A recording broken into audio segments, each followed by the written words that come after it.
प्रभु यीशु मसीह के मधुर नाम से सभी श्रोताओं को मेरा नमस्कार। आज इस मंगलवार के दिन में फिर से परमेश्वर की हजूरी में उसके नाम को ऊंचा करने के लिए प्रभु ने हमें दिया उस अवसर के लिए धन्यवाद करते हैं। आज का ये वचन का मनन के लिए हम रोमियो के खत से पढ़कर आ रहे थे।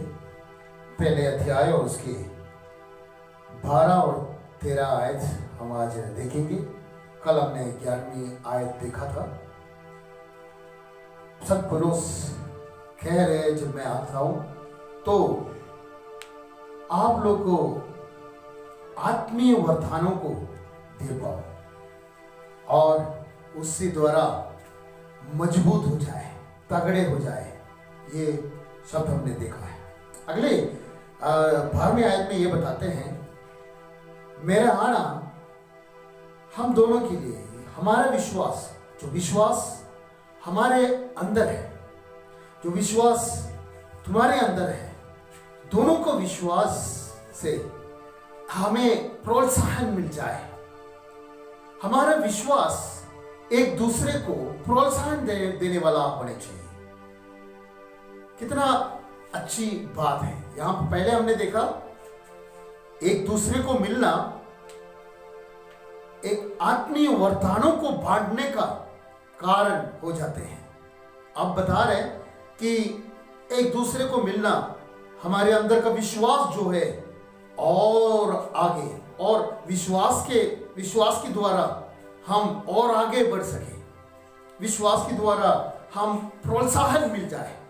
हमारे जिंदगी में परमेश्वर के दासों के साथ, परमेश्वर के लोगों के साथ जब हम मिलते हैं, हमारे विश्वास में हम आगे बढ़ते हैं। एक दूसरे के विश्वास एक दूसरे को प्रोत्साहन देने के लिए हो जाते हैं। कितना बढ़िया बात यहां पर कहा। आज तक हमने देखा है ये भाग को, ये हमने देखा है कि आज तक उनको मिला नहीं है, आपस में नहीं देखा, परंतु अभी जब मिलेंगे, जो मिलने के वक्त उनकी जिंदगी में आने वाला परिवर्तन के बारे में संत पौलुस बता रहे हैं कि रोमियो की कलीसिया के अंदर एक आत्मीय उन्नति होगा, आत्मीय वरदानों को उनको मिलेगा और उससे बढ़कर आत्मीय उन्नति में, विश्वास में दोनों क्या हो सकते हैं, बढ़ पाएंगे, प्रोत्साहन मिलेंगे, एक दूसरे को प्रोत्साहन मिलेंगे हमारे विश्वास से। क्या हमारे जिंदगी में कभी एक दूसरे के, हमारा विश्वास किसी को प्रोत्साहन दे पाया? हमारा विश्वास, हम किसी को, एक दूसरे को प्रोत्साहन देने वाला होने चाहिए। यहां पर जब 13वीं आयत में जब हम आते हैं, 13वीं आयत में बताते हैं, मैं जब आपके पास आएंगे, जैसे बाकी अन्य जातियों के बीच में जो परमेश्वर के सेवकाई में जो फल लाया है, वो फल देखने के लिए, वो फल मिले। यहाँ पर इंग्लिश में ऐसे लिखा है, plan, I do not want you to be unaware, brothers, that I planned many times to come to you, but have been prevented from doing so until now. बहुत बार मैं आपसे मिलने के लिए प्लान किया हुआ है। इससे पहले हमने उसकी 9-10 आयत हमने पिछले शुक्रवार को देखा था, तो उस समय वहां पर हमने देखा है कि परमेश्वर की इच्छा पूरी होना है। यहां पर बता रहे, 13वीं आयत में बता रहे, बहुत बार मैंने क्या किया है, आने का प्लान बनाया, मगर नहीं हो पाया। हमारी जिंदगी में हम बहुत प्लान बनाते हैं। यहां पर सेवकाई के बीच में है, हम भी सेवकाई के बीच में या किसी और बातों में हम बहुत सारे प्लान हम बनाते हैं। हम सोचते हैं इस तरह से करेंगे, अगले साल इस तरह से करेंगे, नहीं तो इस महीने में इस तरह से करेंगे, अगले हफ्ते इस तरह से करेंगे, अगले संडे को हम इस तरह से करेंगे, या अगले दिन इस तरह से करेंगे। ये सारी बातें हमारे अंदर हम प्लान्स बनाते हैं, मगर नहीं हो पाया।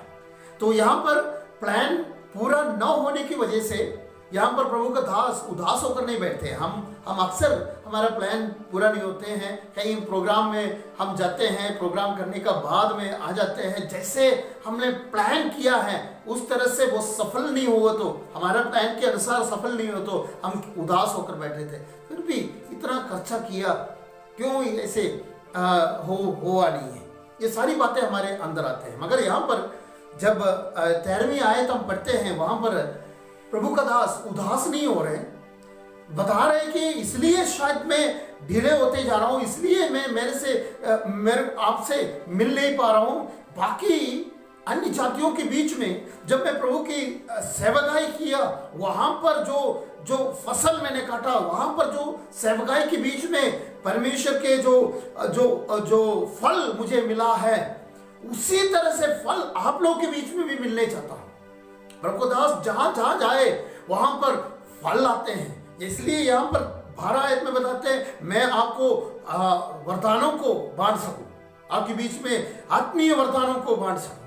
अगले शब्द में बताते हैं, आपकी विश्वास और मेरी विश्वास और दोनों आपस में क्या हो जाएंगे, उन्नति पा सकेंगे। तो ये सारी बातें कुछ दे रहे हैं, कुछ ले रहे हैं, और एक दूसरे को और प्रोत्साहन मिलने की तरह आगे बढ़ने की बात है।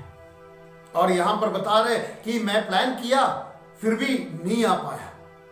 हमारा उद्देश्य नहीं है परमेश्वर का उद्देश्य, हमारा इच्छा नहीं है, परमेश्वर की इच्छा है।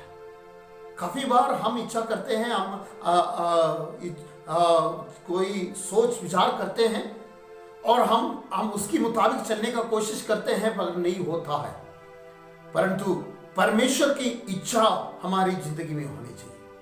हम ऐसे प्रार्थना करें, प्रभु आपकी इच्छा मेरी जिंदगी में पूरी हो जाए, तो कुछ भी हो जाए, वो प्रभु की इच्छा ही है हमारे जिंदगी में पूरी हो रहा है।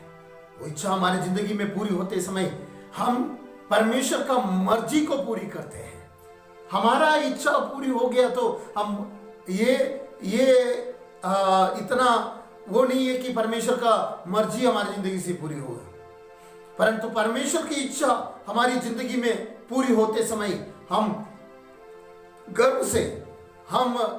बहुत गर्व से बोल सकते हैं कि हम परमेश्वर का इच्छा को पूरी किया, परमेश्वर का मर्जी मेरी जिंदगी से पूरी किया है।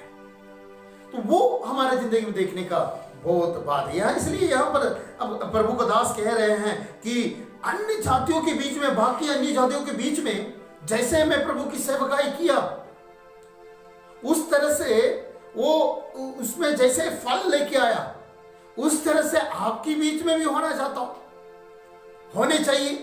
तो इसलिए शायद इस वजह से मैं और इंतजार कर रहा हूं, शायद इस वजह से रुकावट आ रहा है, ताकि आपको और फल में लेके आने के लिए, ताकि मैं और मजबूत हो जाऊं, ताकि मैं और फल देने का काबिल बन जाऊं, और ताकि मैं आपके अंदर और भी फल लेकर आ सके। हम किसी भी बात में हमारे जिंदगी में कोई रुकावट आ जाते हैं, खेदित होने का कोई जरूरत नहीं है, दुखित होने का कोई जरूरत नहीं है, परंतु परमेश्वर का मर्जी है करके बोलकर हम शांतपूर्व परमेश्वर का धन्यवाद करने चाहिए। इसलिए वचन में लिखा है, हर समय, हर वक्त, हर बातों के लिए हम धन्यवाद करें। हमारे जिंदगी में, हम प्रभु में आने का बाद हमारे जिंदगी में जो भी कुछ होता है वो परमेश्वर का मर्जी से है, वो मर्जी हमारे जिंदगी में पूरी होते हैं। प्रभु हमारे जिंदगी में हर समय उसकी मर्जी पूरी करे, ऐ प्रार्थना हमारी जिंदगी से आना चाहिए। प्रभु मेरी जिंदगी में हर समय, हर वक्त आपकी मर्जी पूरी होने, मेरे प्लान्स हैं, मेरे इच्छाएं हैं, हम तो इंसान हैं, हम इच्छा करते हैं, हम प्लान्स बनाते हैं, परंतु प्रभु आपकी मर्जी पूरी हो। प्रभु यीशु का प्रार्थना भी यही है। प्रभु यीशु ने उस गत्समना के बगीचे में बैठकर प्रार्थना की, प्रभु ये जो प्याला है मुझसे ले, हटा दे मेरे से, परंतु मेरी इच्छा नहीं बल्कि आपकी इच्छा पूरी हो जाए। हमारी जिंदगी में परमेश्वर की इच्छा पूरी हो जाए, ताकि और फल हम परमेश्वर को सामने रख सकें। परमेश्वर के सामने बहुत सारे फलों को लेके आ सके। संत पौलुस रोम में पहुंचने के लिए बहुत इच्छुक है। रोम में पहुंचकर परमेश्वर का वचन को बांटने के लिए बहुत इच्छुक है, अपने वरदानों को बांटने के लिए, अब विश्वास के द्वारा एक दूसरे को प्रोत्साहन मिलने के लिए इच्छुक है। प्लान्स कर रहे हैं, डिले हो रहे हैं, फिर भी बता रहे कि फल मिलेगा। बाकी लोगों के बीच में, बाकी अन्य जातियों के बीच में जैसे फल हुआ है वैसे फल यहां पर भी होगा। हमारा जिंदगी से फल होने चाहिए, परमेश्वर के लिए फल होने चाहिए, प्रभु के लिए। हम एक दूसरे प्रोत्साहन हो जाते हैं तो परमेश्वर का नाम ऊंचा होते हैं, परमेश्वर को वो फल पहुंचाते हैं। हम फल देने वाला बनकर आगे बढ़ने में प्रभु हम सबको मदद करे। इन वचनों के द्वारा प्रभु सबको आशीष करें। धन्यवाद।